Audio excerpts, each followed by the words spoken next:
Being 5:15, I'd like to call the Economic Development Committee meeting to order. Please rise for the pledge of allegiance. I pledge allegiance to the flag of the United States of America and to the republic for which it stands, one nation, under God, indivisible, with liberty and justice for all. A roll call has been taken. Yes.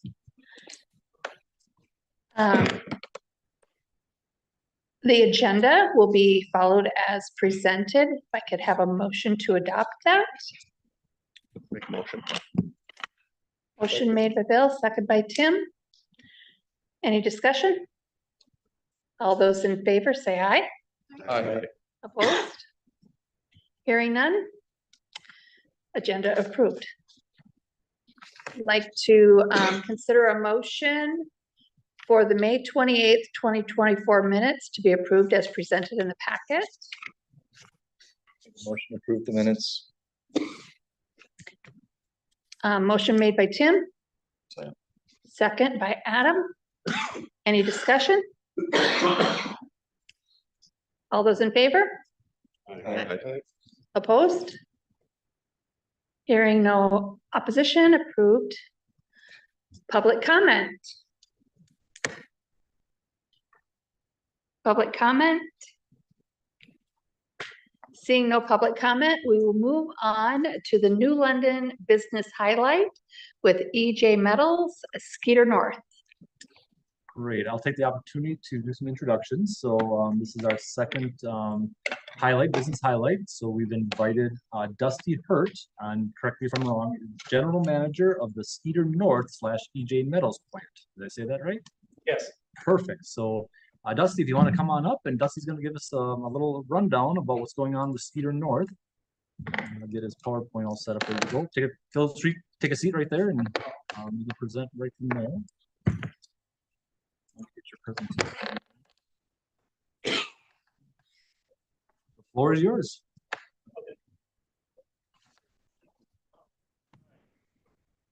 Good afternoon. My name is Dusty. I'm the Northline General Manager at EJ Metals, EJ Metals / Skeeter North. So I know some of you may be aware of EJ Metals over in the business park. So Skeeter Emergency Vehicle purchased EJ Metals back in August of last 2022. To give a little history of EJ Skeeter Emergency Vehicle history, Skeeter Brush Trucks was created in 2008 at a Siddons Martin Apparatus Service Center in Kirby, Texas. So Siddons Martin, what we go by is SMEG, Siddons Martin Emergency Vehicle, or Siddons Martin Emergency Group, owns Skeeter Emergency Vehicle and ultimately owns EJ Metals. SMEG, which we call for short, is a very large corporation, very tightly associated with Pierce, which is obviously one of their places is in Appleton. They're one of the biggest dealers that Pierce has, not the only, but one of the largest. They have service centers throughout the United States, and they own multiple companies, not just Skeeter and EJ Metals, but they own multiple service centers, multiple paint shops, multiple, you name it, fire service, EMS, police. They're dealers for all of them. So that being said, Skeeter Brush Truck was introduced in 2008 by them at one of the service centers to create basically wildland brush truck apparatuses, which is Type 5, Type 6 apparatuses for the fire service. Mainly that was brought up because they were selling so many Pierce trucks. Most of their customers come in and said, hey, we need the smaller truck, and Pierce at that time didn't build the smaller truck. So they started their own company, building a couple of brush trucks, and it kind of went from there. They didn't build brush trucks very well, but in 2015, they opened a place in Hillsboro, Texas, which is south of Dallas, Texas, and named it Skeeter. So Skeeter Brush Trucks was developed 10 years ago. This company was producing about 6-7 million a year, which equated to about 18 to 20 trucks. During that time this year, where we're at, we're expecting to build 120 trucks with addition of EJ Metals. And we're around the 28-30 million today. In 2021, Skeeter Brush Trucks was rebranded to Skeeter Emergency Vehicles. So throughout my presentation, you'll see SEV because they branched more into the rescue type trucks and still building off of commercial chassis. We don't build custom chassis like Pierce and some of the larger ones do.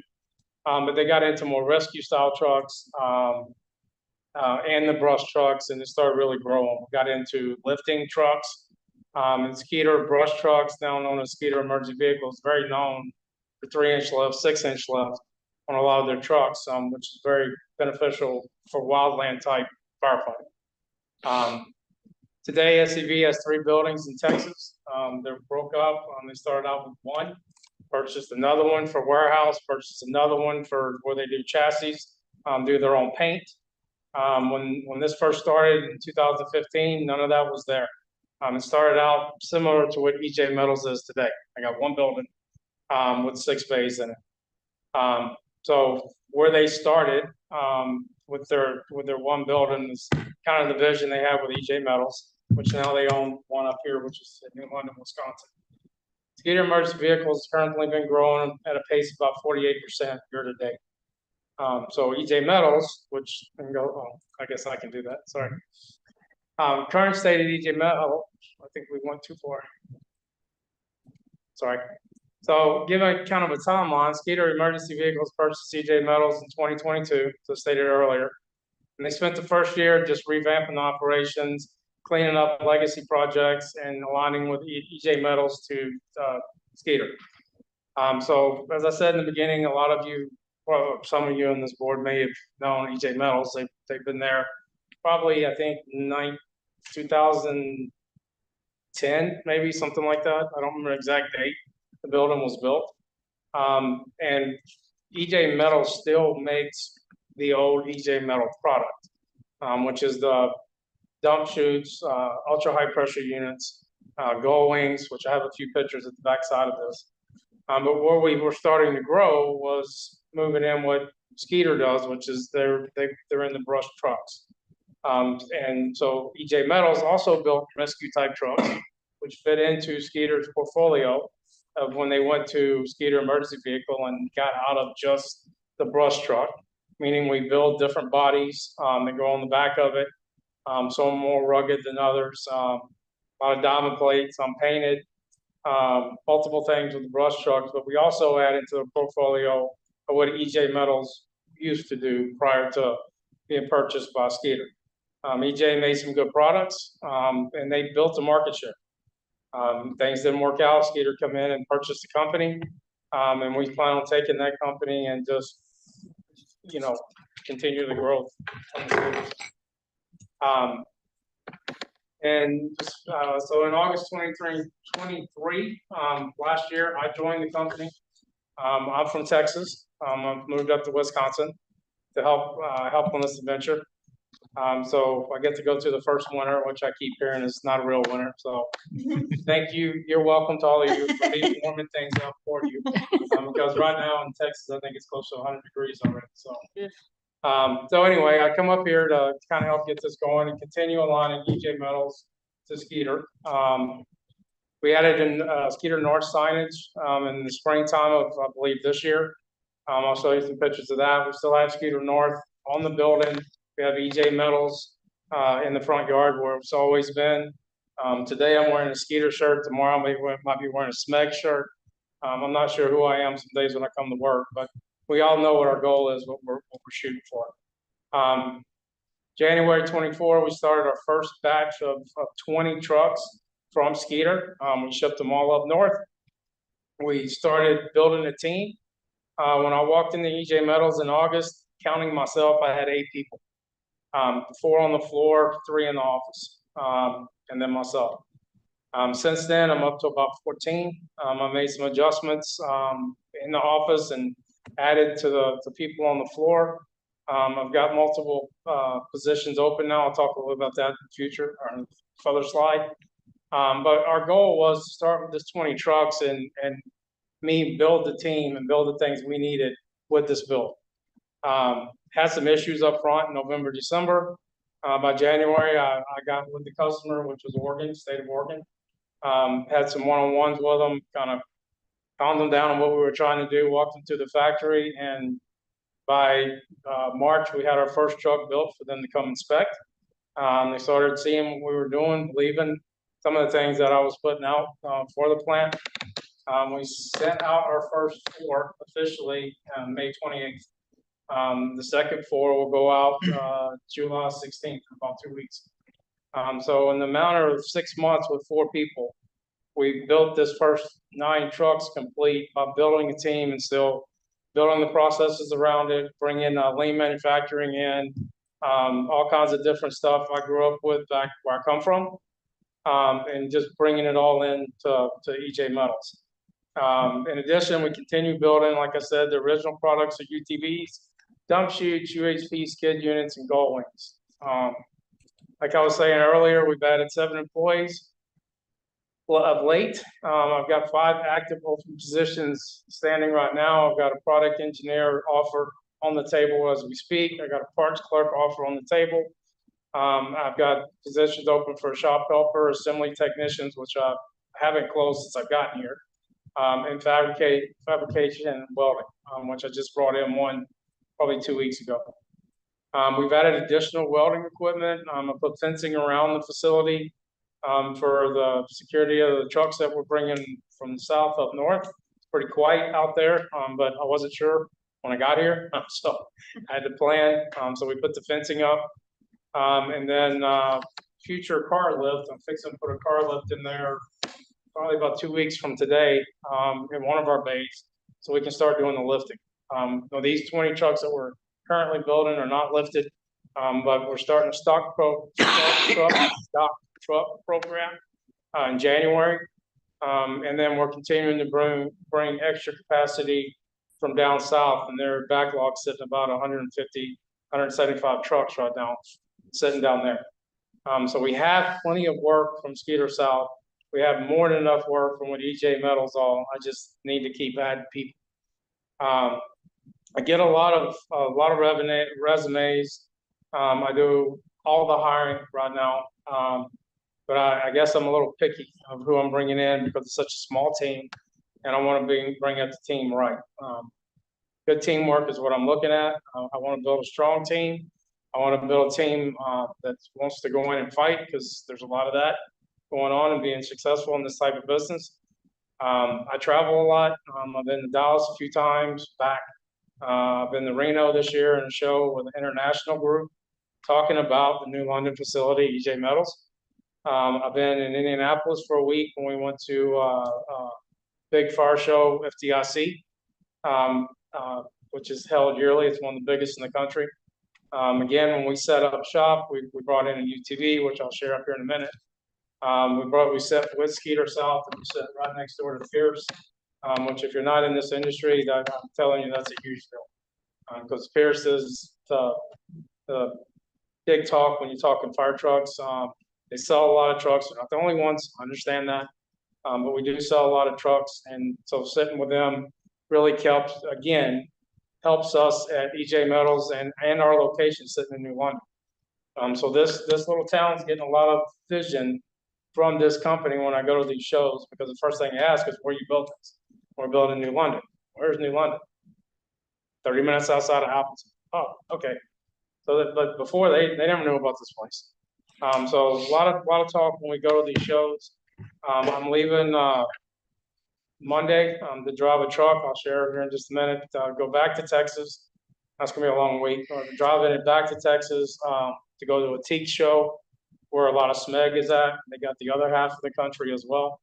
And we're trying to push these UHPs south. They're bought a lot up north, ultra high pressure units. Down south, they're not really sold on it yet. They haven't seen our units. So I'm headed back south to put on the salesman hat and try to help push on that side. And again, EJ Metals, Skeeter North, New London is on the map when I do that. So we are looking at continued growth. Right now we're looking at 18 months of expanding. I don't know if I'm gonna be able to wait 18 months, but I don't have a high enough pay grade to make that final decision. But we're definitely filling this building up, and I'm doing it fast. I have a lot of support, financially and, from Skeeter South. And I've kind of got the open book, go do what you do. So we're proving it, we're showing it. And I think at the end of the day, I'm building a pretty nice team over there. So we're glad to be in New London. Some of the things that we're doing for a rebuild, just building some local outsourcing, based off this Oregon build. So I'm picking up the supply chain and what we get. It's a huge part of how we build our trucks. Revamping the warehouse, we're almost done with that. Reviewing the BMI services and how we're bringing stuff in, trying to control the cost, understand what we're bringing in and who and when and why. Sourcing additional paint shops. So I've been to a couple in the local area. I've got an individual I use in the local area, but I need more. So I got to find paint shops because right now, currently we're doing all diamond plate stuff. Skeeter South's got a lot more paint, but I got to get fast turnaround. So trying to learn and meet and build my vendors that I have. I go a lot of times myself to meet these people and tell them who we are and build that relationship. Because I get stuff done faster when I need it done faster and build more partnerships than just a vendor. And so far for me, that's been working even up here. And of course, I continue to recruit and team build. So just to kind of go over a little bit of what we do, this is dump chutes. These are mainly used on tenders and tanker type trucks. We sell to all manufacturers. So obviously I sell to Pierce, but also sell to Seagrave at times, Rosenbauer, Fiaro, E1.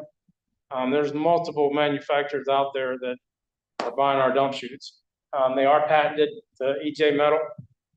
So another reason why we kept the EJ Metal name, some of the patents they have, have benefited us as well. So this is our quick picture of our high pressure units. We have a patented nozzle, which kind of takes us separate from our competitors on the market. Again, we didn't do that. Previous EJ Metal owners and engineers designed this, and we're just taking it and keeping it going forward. And it's a great design, and there's still a lot of people out there that want this stuff. It's got 3 different patterns on it. That's what the left picture is showing. We start out with a basic tank, which you see in the middle. We build our units on that tank and basically make skid-in units, slide-in units.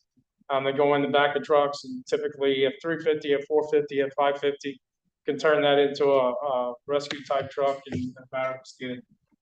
They want to upfit. We put lights on, we put sirens on, we put front bumpers on. We do upfits from the truck up, and that's kind of the skid unit side. We do UTVs. This is the customer going to Indiana. We built all of the backside of this with standard Can-Am 6x6. And then we built everything on the back end of it. They use this off-road type firefighting. They wanted tool holders on the side. Some of them, like the next set you'll see, are EMS setup. This unit on the left is the one that was at FDIC. Getting a lot of interest in that unit. I've set up firefighting and EMS, so they can go, off-road and go pick up the units, pick up people if they need to. They got a seat back there. You can't see it that well. So the EMS person can sit back there with the patient. And they also have firefighting capabilities with a 70-gallon tank.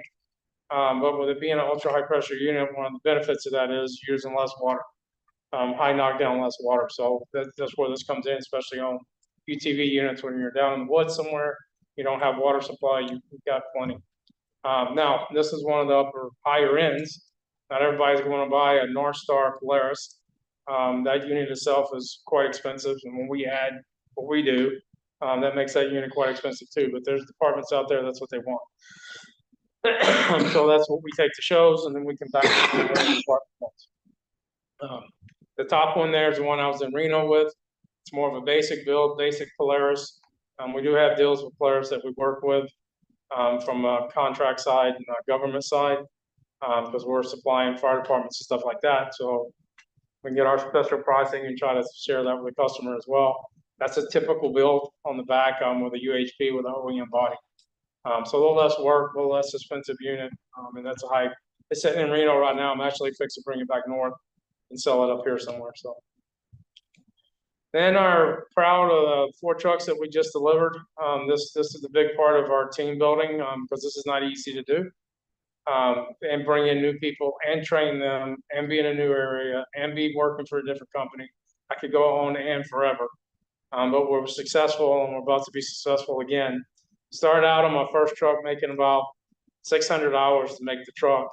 By the time we're on 8, we're down to about 350. So they're getting much more efficient. We're getting better on getting parts. So the plan is working. It's just taking a little bit of time. And then our little pride and joy here, we just built this month. They bought the F-350, top of the line type of truck. And then we built the gull wing on the back. It gets its name from the wing type boxes you see on the right. And then it's got slide out units like you see on the right to go under that pump unit.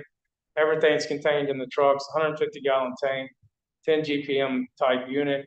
We upgraded the console, which you can't see in this picture, put a light package on it, put lights on the bottom, upgraded the bumper, made this, ready to go, upgraded the lift system, wildland type upgrade on the bottom of the truck. We done that truck in that build in a month, and I'll have it at the TIG show on July 5th. Again, built in New London. So we're pretty proud of this company. I'm proud of it. I'm proud of the success we had. Thank you for my time. Trying this work. No, that was excellent. You talked about the trucks. How many UTVs are you making and UTV situations and? So right now, I mean, we've got 2 additional UTVs that just went on order. They'll be due in November, kind of like the EMS units. Meg's buying them for a show they got in November. Oftentimes they'll buy these units for demos, pay for the demos, get them in these shows, and then we usually get POs off of that. And then we also get the recognition on the outside, and then they start looking for that stuff. Myself and the contract administrator, we spend a lot of time talking to customers at these events. And so the UTV has been a part of it. So we're still trying to build that side of the business. I say that, I've been there less than a year. We built 6 now. Got 2 more in order. So it's not taking off like I would expect, but still under a year. And also got to be careful. I mean, because I only got 6 bays. I'm building UTVs in a corner of it. Our UHV systems are picking up. The trucks are not stopping. I changed the inside of the shop. So we got more of a flow. Instead of just building the truck, we're flowing it through, which is what's picking up our hours and improving the efficiency. Wonderful. Anybody else with questions? And I was just kind of curious, how are you attracting workers? How are we tracking them? How are you attracting Oh, workers? so right now it's word of mouth. I have worked with April here a little bit. I'll be joining the chamber here soon. Almost done with that, by the way. And then just word of mouth, and I've worked with some local recruiting agencies. Some of my employees I have now, other employees new, say, hey, we're doing well, bring people in. And it was a challenge up front. I mean, when I started this in August, and Chad and April come out, and it was a challenge. I was couldn't get anybody out there. Now I'm getting more and more, and I'm able to start ticking through. It's better when I talk assembly and fabrication. If the got some assembly background, there's a lot of fire, and one of the reasons why EJ was so a big attraction for Skeeter is that we're right in the middle of a fire country world. Where we got Seagrave down the road and other competitors. We got Marion Body, we got Body Works, I got Pierce towards Appleton or in Appleton. Hillsboro, they got nothing. They are the fire truck place in that area. It's just not the same. So getting diamond plate or getting stuff like that for our trucks or getting employees you think would be easier. I was a little surprised in the first 6 months it wasn't as easy as I thought it may be. I do think the culture is a little bit different up north than it is down south, so I'm learning some things. Not bad or good, it's just it's a new learning for me and how I bring people in. And then I'm also working with some things that, between these two that I'm trying to get us out there more. Because that's going to be a big deal as we grow. Can I put people in the plant? Can I continue to grow a plant? So I got to get the right people in.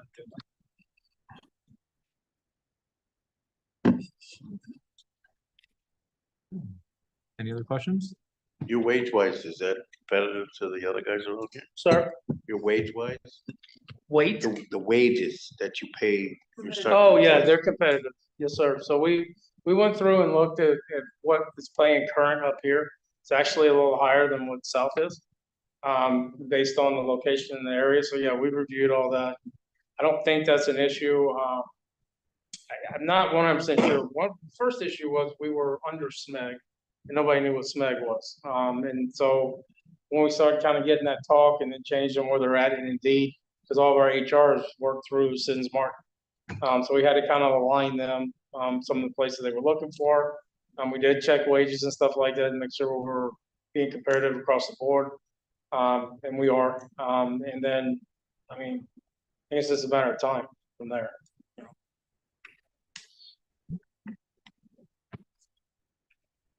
I mean, you guys plan on expanding from where you're at, right? So we plan on expanding. I can't commit to where that expansion is going to be. Obviously, it's going to be based on location. Again, that's higher than my pay grade. We want to stay in the area, that's for sure. I know there's a lot of land out in this area that, we're currently at. But, I mean, there have to be discussions with my bosses and stuff. We will expand somewhere, and it'll be somewhere in this area for sure. And I've made that crystal clear that we definitely want to What are we gonna do? have conversations. Yeah. At that time. I think Hans had his hand up too. Well, I guess I was kind of headed in that direction, which is you've been here a year now. How has your experience been working with the city, and is there anything that you need or would like more from this? No, I mean, it's again only been here a year. I've already met Chad in April. I think in the last 6 months. So they're the first two I kind of got involved with. I do want to be more involved with the community. That's kind of a PR thing for myself. As we grow, I do want New London to be a part of that where they can. Obviously, I'm not going to sell you probably what I build, but I can spread the name, the city. And I have tried to stay within New London when I can. I just the gentleman sitting down there here, his business, different people, I've come across, and I try to stay in New London. Sometimes they don't move as fast, businesses that I need, and I'll move out and do what I got to do. But first place is New London if they can support it. And then, I do want to get more involved where all that's at. I'm still learning the city myself. I live at the golf course area, so I'm totally new to Wisconsin. I'm totally new to New London. Totally new up north, period. So there was a whole lot of adjusting and getting used to, but yeah, I mean, whatever I can and meet and do, I just kind of grow. We got openings on the fire department. I don't know if I have time for that, but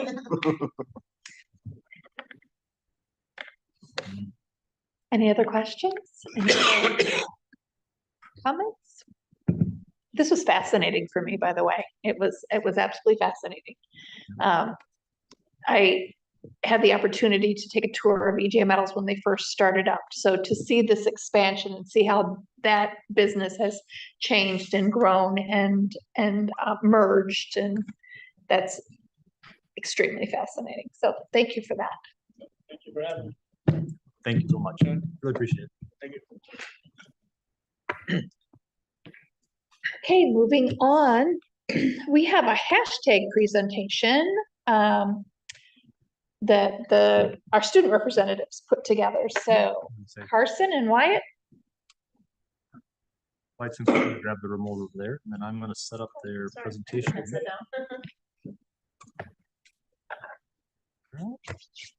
Yours. All right, so we put together a presentation for hashtags. Okay, so just starting out, if you don't know what a hashtag is, just kind of the dictionary definition is a word or a phrase preceded by that symbol. And it's mostly used on social media sites, especially Twitter. That's where you mainly see them. And the whole purpose of a hashtag is kind of to get things all into one timeline. So if you were to click on the hashtag, that'd bring up posts with that hashtag, so kind of similar things. So I have some examples here. Hashtag OOTD, or outfit of the day. That kind of is used to show, people use that to show what their outfits are like. So if you were to click on that, you'd see a whole bunch of people posting their outfits, different things like hashtag foodie. You'd pull up a lot of cooking or recipe videos. And they're mostly single words, and they tend to be generally specific to one broad category, not hyperly specific. Because again, the whole point is to get a whole big topic all into your timeline. So they tend to focus more on broad categories than one specific thing. And then just kind of like some hashtag etiquette, you don't really use spaces in between the words. So if we were to do one for the Economic Development Committee, it should be that kind of one big long thing. So that's something you have to be conscious of. They can get hard to read if they get too intricate. Yeah. And they're more so used by influencers and organizations and everyday social media users. So I've never used a hashtag, but something like the city might use a hashtag or a business around town. Now, when it comes to the demographics, it's likely that it will not be like the current Generation Z that will be using the hashtag. So it'll be more like the millennials or Generation X. And our goal is to create a hashtag that could be used by the three big pillars, which is the school district, the city, and the chamber. So we want to use something that could be readily used between the three interchangeably. And like I said before, Generation Z does not really use hashtags that often. So I would say we probably use them most on Facebook posts and, like Wyatt said, Twitter. So yeah, and also it's really important to make a hashtag that's easily understood, because sometimes, like you said before, if it's really long and really jumbled, people will look at it and they don't understand what it is. You want to be able to look at it and right away get what it is. Okay, so our first idea, and we have a few different examples. These are just kind of get like our brains flowing. These might be something that you see. So we thought of hashtag reflect the pride or reflecting the pride. And some reasons why we thought this might be a good template to go off of is because obviously it's this kind of the city motto. It's a well-known phrase in our community. So that's going to be instantly recognizable if you see it on social media. It'd be associated with the city and kind of the community. It's easy to remember, obviously, because people know it, they've seen it around town. And then it just creates that sense of pride that kind of the city is trying to create in New London. And then it works well for posting city milestones, accomplishments. It could be used for sporting events pretty easily. So kind of the downsides of something like this, it's not trendy. It's not really new or exciting. So it might not grab the attention the way that you want it to, because I don't know, it might not just like flow off the tongue for the younger generations. It does work well for the city and the school district, but it could be harder for the business community to use, just because reflecting the pride, they can use it to share their achievements, but it probably wouldn't be that useful in marketing or things like that. And then it could be kind of considered too corny or like cringy for residents to use. So something like that might be working better for those three pillars, but you wouldn't see the residents of New London using it as much. Our next hashtag option is hashtag why go to Nulo. This could be readily used by all three of the pillars. And let's say for the example that I kind of edited on, any Facebook post could just be anything cool about that's going on in the community, maybe in the school district, and you could just end it with hashtag why go to Nulo. So people could see that and be like, yeah, that's why go to Nulo. And then people from other school districts would see this is why people go to Nulo. So like I said, it could be utilized in Facebook posts and also targets the younger generations. And Nulo is kind of a newer way that people are saying New London. Like, for example, in our school district, we had a talent show and it was called Nulo's Got Talent. When I saw that, I'm like, I kind of like that. It's a shorter way to say New London. It's quote unquote trendy. So if we could say why go to Nulo, it could really roll off the tongue. It could be good. Some cons are that it lacks simplicity. Like, I feel like if someone didn't know it actually said why go to Nulo, they could see that jumble of words and not immediately know what it means. And yeah, like I said, if I'm not sure if hashtags have capital letters. I don't think so, but if you could use capital letters, it could be a lot easier to understand. But we're gonna go off the fact that we're gonna say probably not, so then it'd be harder to understand. And then our next one is hashtag NL. So this is just a really short and simple one. It's easy to remember. And it's like Carson said, it's another alternative way that younger people refer to New London, just using NL. So you'll see that a lot of times on current sporting event posts or different like Instagram posts that students are using.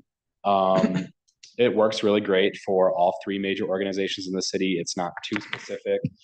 It applies to the school district, the city, the chamber, everybody can use it.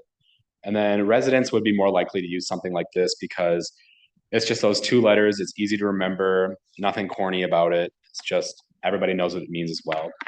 And then kind of the downfall of this is that it doesn't spread a message about New London. So if we're trying to create a message that we're trying to spread through a hashtag, instead of just using it as a tool to get all these posts into one place, then maybe we wouldn't want to go with an option like this. Another example of a hashtag could be hashtag NL always innovating, because it kind of spreads the message that we are in our phase of adding and expanding. So it, like I said, portrays our focus on continuous improvement and expansion. And this is evident with our new downtown and the Aldi. And it could also be used widely with the Chamber City and School District. For example, with the new the middle school, how very recently they changed some things around. It looks really new. So that's always innovating and we're always improving. One con is that, like I've said over and over, if capital letters cannot be used, it could still be hard to read at first glance. So those are kind of 4 options, templates of the different types of hashtags. You can see you saw some broad ones, some more specific ones, and then some that really push a specific message about New London. So we were kind of hoping to open it up to just some general discussion, and those bullet points are kind of some guidelines to organize our thinking as we discuss. But anybody that has any comments would be a good time to chime in now. I love the hashtag why I go to Nulo. I love it. Yes. It's trendy. I love it. I can think like for tourism, using that on the tourism website and social media posts. Businesses could. I don't know use it. anything about hashtags, and that's the only one I like. I don't know what any of this stuff does. I don't have Instagram. I don't. But that sounded like something that the younger generation would actually click with.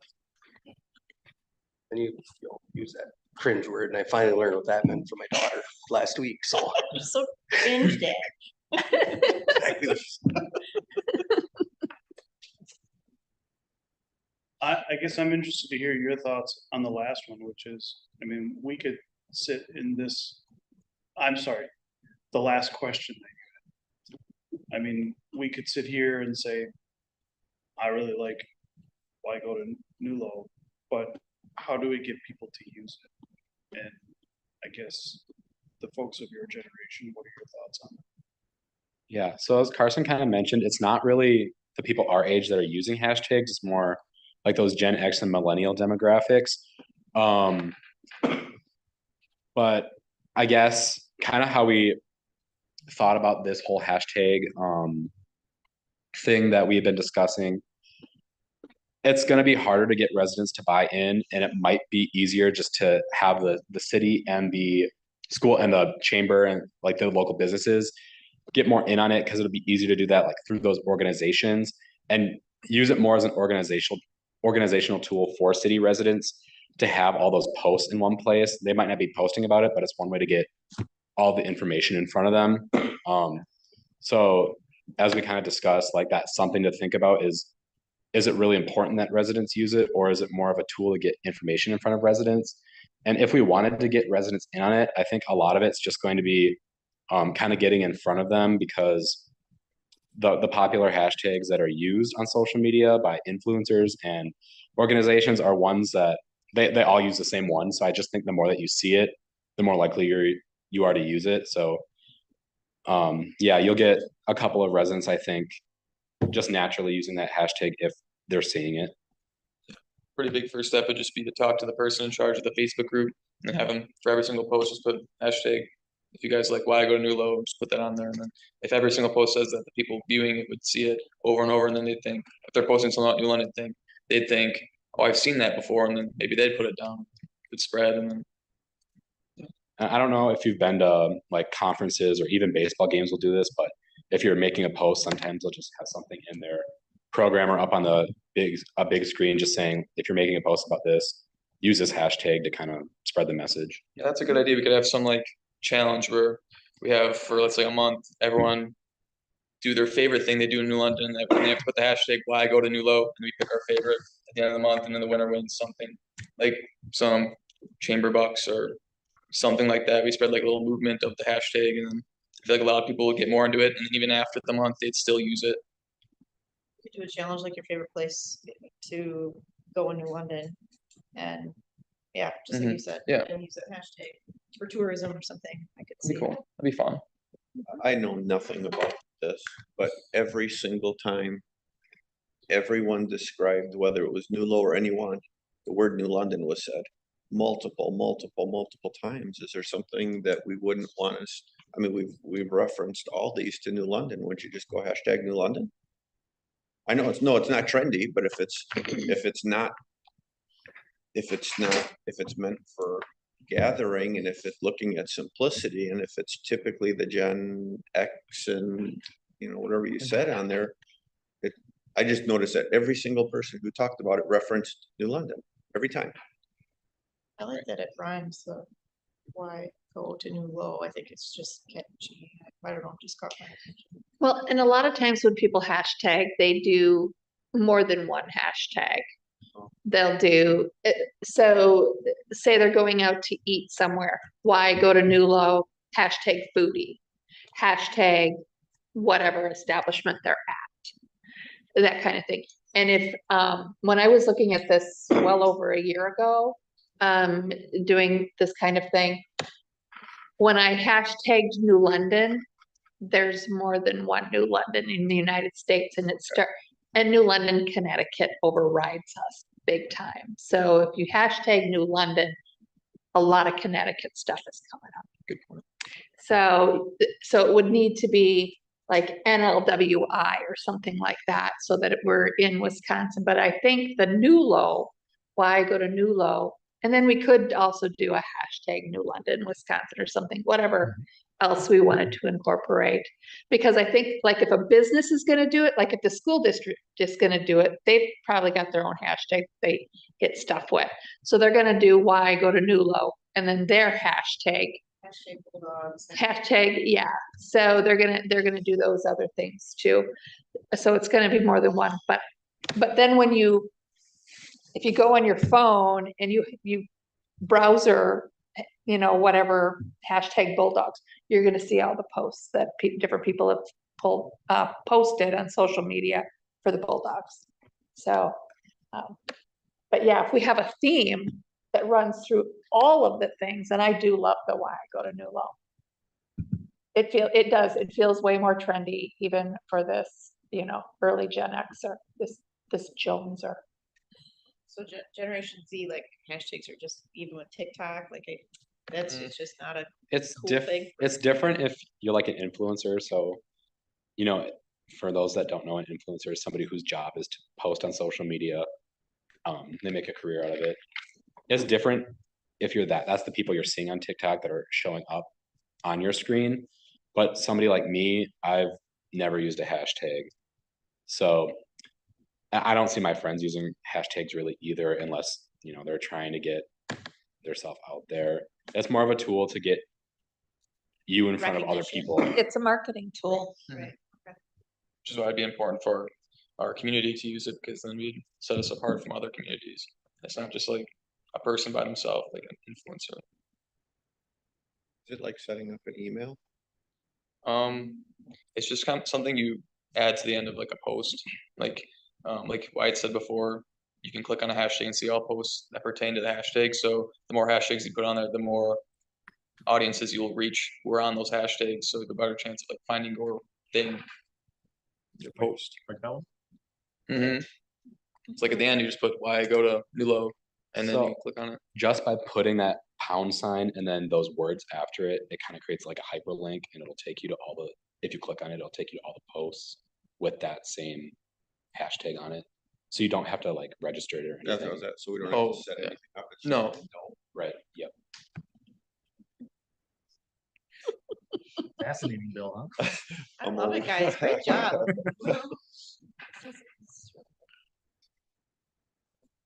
Yeah, I was just, when we asked our student reps, I think it was 2 months ago, just to kind of bring back a couple of ideas for hashtags. I wasn't expecting you guys to actually do homework outside of school, school hours and that stuff, but awesome.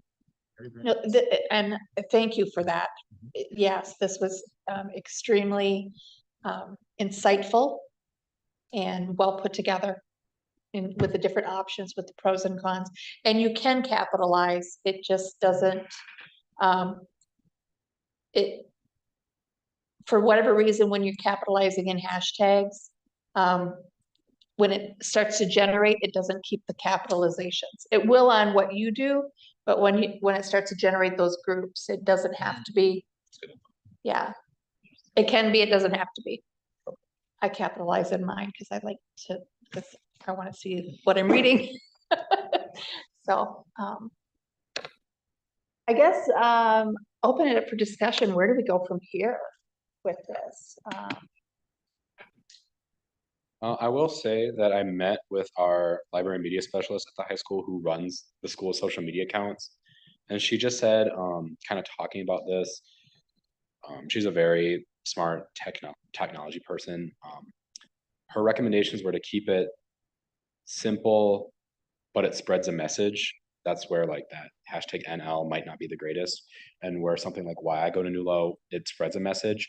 So she said to kind of keep it easy to remember, still spreading a message, obviously can be used by a broad swath of people, but also if we are going to do more than one, limit it to 1 or 2. You don't really want to exceed that because then it gets too many and then there's kind of too many splinters in that main path of just information.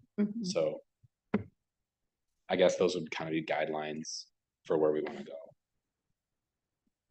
And I guess that was kind of my thought too, with the what, I just love how catchy that is. But also keeping it centered, keeping it funneled into the, into that mainstream.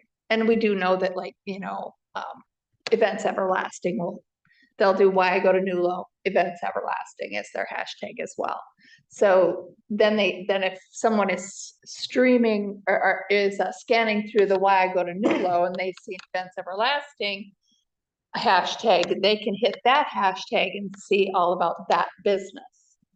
So that's a good way to bring everybody together, but then be able to differentiate with their own business hashtag when they do that stuff. I love that. So I guess maybe we need to have more discussion at another meeting on how to roll something like this out, or are we just gonna roll something like this out? No, that's why it's so simple. I mean, it could just be as we're doing our normal posts right now. I mean, we have a regular meeting between the city, the school, and the chamber just on marketing. So at our next meeting, we can talk about how we want to kind of unroll it, try it, and see what happens with it. See if it kind of catches on and go from there. Yeah, I don't think it's something we have to put a huge plan together for. It's just a matter of we're already doing posts about what's going on in New London, and just another way to tag those posts. I think today is just definitely a way to have awareness that this exists, and maybe the staff and the chamber and stuff can utilize it a little bit more. I mean, from the discussion today, we've decided that you can't be generic with New London, you got to be creative. So maybe the staff and the chamber needs to get creative with their hashtags. And at the shop, I have a lot of people that print up these cards that go on wedding tables, and there's a QR code, and you share your wedding photos with the wedding party, or the bride and groom. And so, I mean, if somebody wants to see why I go to New London and it's all in one place, you just click on the hashtag. So it'd be good to put it all in one spot. So like I said, I think today's just kind of awareness of the existence of it, and yeah, definitely get creative so that it's not being flooded by New London, Connecticut or whatever, and try to get trendy with it. Why I go to Nulo, I mean, that's pretty creative. I expect Bill to give a presentation or a report at the next chamber networking meeting to let people know. You bet. He's got Adam passing him notes right now. Teach me where to use it. Okay, then I guess we can move on unless somebody has anything else. Okay, consider proceeding with place-making survey and utility billing insert. All right, so in your packet, I talked about a little bit taking the questions that we talked about actually 2 meetings ago and putting them together into a online survey format. So in my memo, I did put a hyperlink and then a QR code.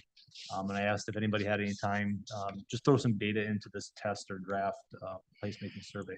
So we did have, 6 responses out of this placemaking survey. So these are all the questions that we talked about, last time. And this is the actual, setup that I can adjust things. So if you guys, have anything that you want to see different, we can do that. But I did, based on the feedback, I think the last time I had it set up, you know, like pick one, you know, and then I did open like this one up to pick all that apply. I think this one, the second one, check all that apply. We talked about ranking. I think it was Bill that kind of talked about, can we rank things a little bit instead of just picking one or two? Can we figure out how to rank it? If you read the memo, what I did, I did a bunch of research on what platform to use. And I found out that SurveyMonkey, you got to pay like at least $99 a month now to use SurveyMonkey. So I used Google Forms and said, the pro with that is that it's free. You know, we can implement it out really simple. I guess the challenge with that is it's basic and there's certain things that it doesn't do perfectly. So there isn't a perfect way how to rank answers. This is the best way after my research how to do it. You would have to, you know, look at what the question is, and then you got to pick the radio buttons all the way across, but you can only pick one radio button across to rank your different opportunities. And I can actually bring this as a preview so you can see how it looks. This is how it would look in public. So in this situation, for this ranking scenario, when considering public spaces in New London, what aspects is most important to you? You know, you would have to pick, you know, through here and only pick out one. Because if you try to pick 2 number 3s and rank both of them as 3, it's not going to let you do that. So this would be it's not super intuitive on how that works, but there is a way to do that. So the answers then, in the end, the responses, this is what we would see for responses for those 6 responses that I got out of this draft test. So you can kind of see, it'll show us the ranking by, you know, how many answers we have for every question. Similar here. The one that ranks or puts them in the rank order of importance. This is hard to get any answer from. So basically what I have to do, and I can formalize the reports at the end really simple, but there is a way in the end with the Excel data that I can see that in this scenario, cleanliness and maintenance, looking at all the responses, has a average of 1.8. And then the second response, or the second option of availability and seating, has a ranking overall average of 3. And then the next one was a 2.6 and a 2.5. So I can get an average to kind of give us an understanding of what a ranking would be. But it's going to be like in a number. So this was like 1.8 and this was 3 and so on and so on. And then it does a very nice job with some of them where you could just pick radio buttons, which puts it in a nice pie chart and things. And then the open-ended questions, it gives us good information with that. So with that said, that's the draft I got set up right now. Is that what you guys were envisioning for a survey to put out? It's real simple. It's, in this case, it's, you know, 5 questions and then anything open-ended at the end. I will ask you guys, do you guys like the option where they can pick multiple answers? Because that potentially could be, I think April was the one last time, hey, I like all those ones, I'm just going to check them all. You know, is that really, if everybody does that, I don't know if we're going to get a really good response of which one of these are important to people. But with that said, if you guys don't have any changes with this, the next point of implementation would be, we talked about putting it in the upcoming utility billing, which is real simple. I asked New London Utilities to see what a cost would be for that. They didn't get back to me yet, but I think the cost was, the last time we did this,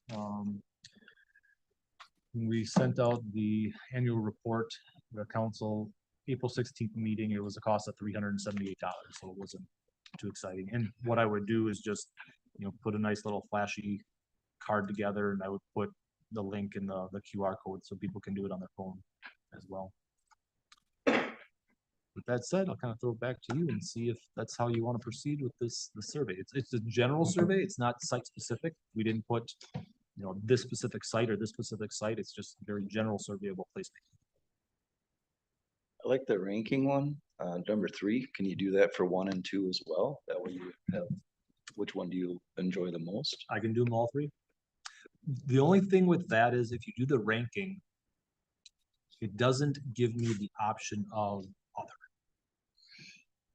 Because you can't rank other in that instance. If it's a checkbox, Can you do this comment? gives me other. What's that? Can you do, just open it as comment or? It would be another question then, so you're, and I can do that, but you'd be doubling up the questions, because you'd have an other question every other one, so. With this scenario, I can put in, whatever I want as, an answer that I don't have in here. Whereas the ranking ones, I can't, it doesn't let me rank other. I feel like if you're directing them to like 5 answers, they're gonna pick one of those. They're not gonna do other. Yep. You know what I mean? And I can take other out. That's what I was kind of getting at. I think that If that's not important, that we like these answers, and we can take none of the above out, I can take the other out, and I can definitely easily do the ranking, this thing. Yeah, I think that if we ranked it like Tim was talking, and if we take out none of the above and other, but in the question, we can say, something about, in the comment section, you can share about the placemaking. Yep, I Yeah. can point them down here at the end, and if there's something else. Yeah. That we missed, Yeah. use your opportunity at the end. Yeah, Please select the ways that you or your family utilize outdoor spaces. How are you gonna rank them if I can't? In your columns, you can only do one at a time.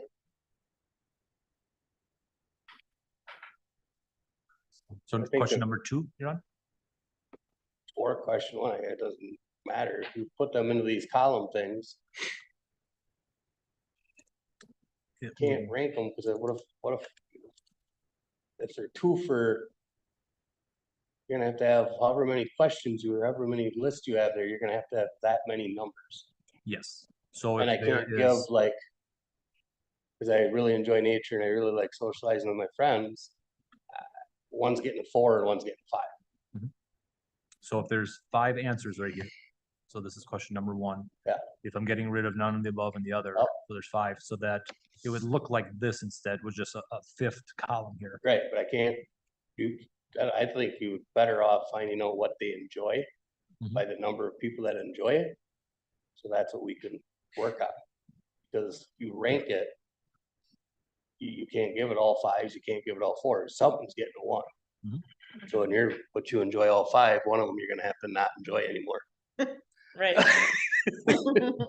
Which Because might not that be true. column is not allowing you to do, makes sense. so then you're gonna, numbers are gonna be way skewed. It will skew them. I see what you're saying. What if we added 2 optional questions and 1 is the ranking, and then it's optional, so they don't have to answer, and the second one's just, I like all 5.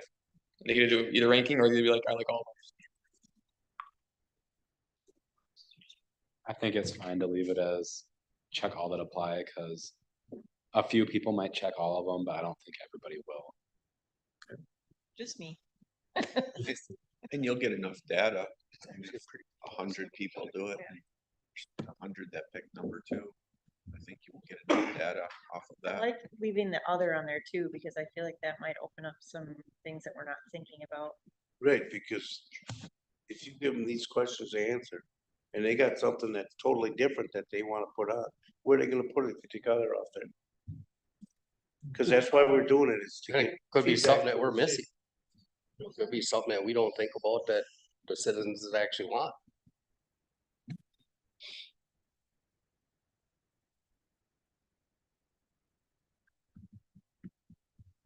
it's good discussion. retract my statement. And does every New London Utilities get a paper bill? Everyone who has a utility bill, It's a paper, it's not email. not that I know.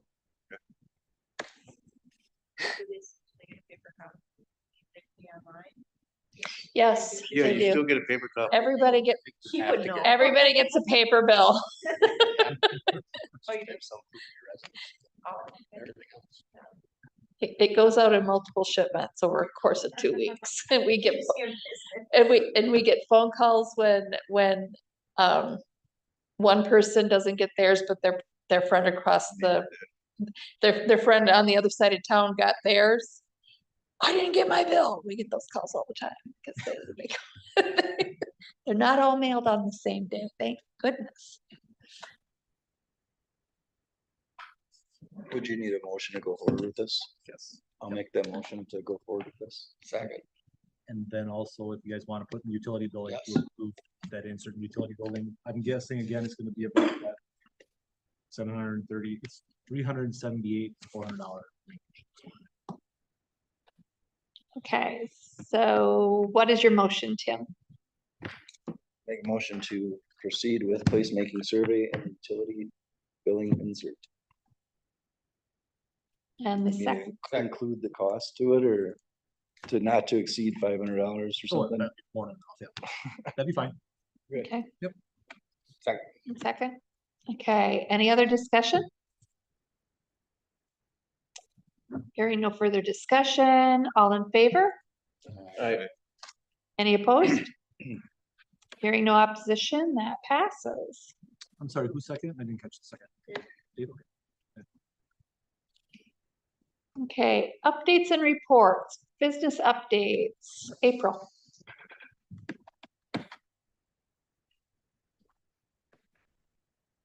All right, so business updates. I apologize, I was not able to make it here in May. So these are for May and June. So the first is a new business. I don't know much about this business. I just saw it on social media. It's called Good Water Studios LLC at 102 East Cook Street. It used to be the former pad.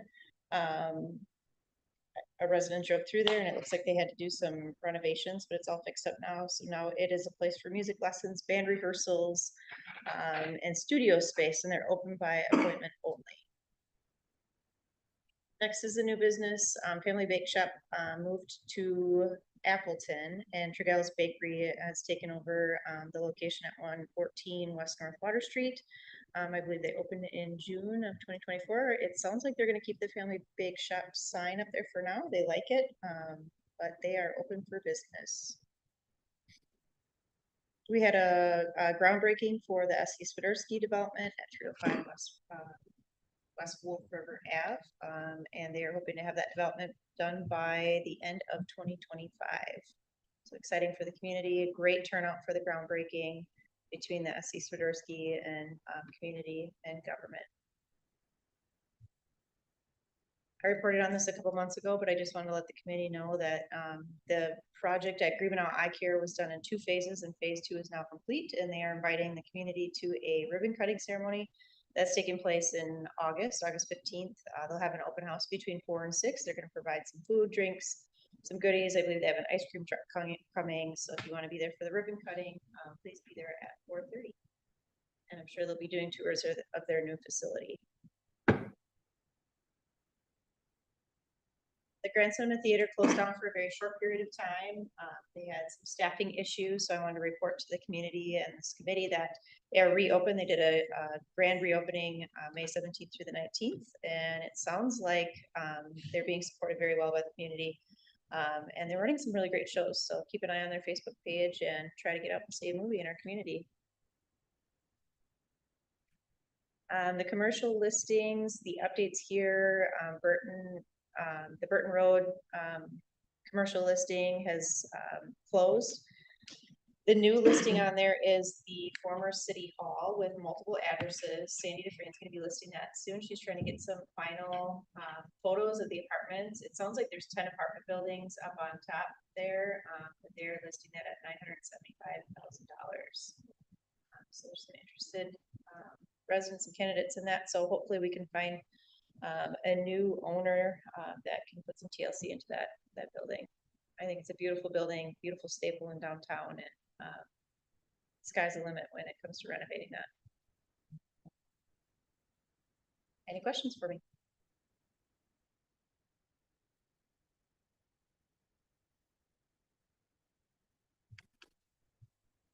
Okay. Hearing no questions for April, thank you. And moving on to the city administrator's report, Chad. All right, a couple things I'll highlight in my report. I recently had a meeting with the reps from Lamar. We talked about doing this digital billboard plan for the billboard that's in Greenville. Talked with and the design person about that. They're gonna come back with some different options with that. And then I'm gonna call a meeting with the other interested organizations that were interested in getting on board with us to finalize the overall plan. So that's in process. I'll have more information as time goes on and what the designs and everything look like coming out of that. June meeting, the Common Council approved Ellers and Associates to begin process of creating the TID number 7 district, TID district, and that's the one that's up and around the Aldi's development. And then also to amend TID number 5, which would potentially include the property at Wolf River and Wyman there where the old Pump 24 was for the Plan Commission. For those of you who came to the Plan Commission meeting, there was a developer who's interested in doing some multifamily and some mixed use commercial on those lots. So part of that is they're asking for TID funding with that. So we're going through that process, and it's got to go through public hearings and the council approval. So we're working on that as well. And then in your packet was the June Packet County Economic Development Corporation's municipal memo. That's all I got. Okay, thank you, Chad. Any questions on that? Okay. So for review of potential agenda items for future meetings, we have on the list, consider an upcoming schedule for advertising on the city's Highway 45 billboard, transportation updates, childcare updates, housing updates. And I just wanted to, I was in Appleton Sunday, and I saw another of Lamar's digital billboards. And this was the one on College Avenue before you got, like from the airport in, I can't remember what the gas station over there is. It was in that area, blank. So if we get a lot of interest in this plan, there's a potential other high impact area billboard that I saw was completely blank. It says Lamar billboard advertise here. And I'm like, is that digital? And I drove past it. I'm like, it is. So just something to think about. When I talked to the rep, they said nobody has tried this yet to monopolize a billboard and bring an entire community involved with that. So they were pretty excited about that and want to kind of see how this idea runs. So yeah, we'll see what happens. Yeah. Yeah. So there might be another one if it does go over very well, another high impact area that I just happened to see empty. Okay. Review the next meeting date. Next regular date would be Tuesday, July 30th. Yes. Anybody have any issues with that date?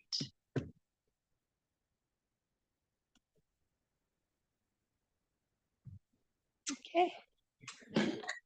Hearing none. We'll leave it at that for now.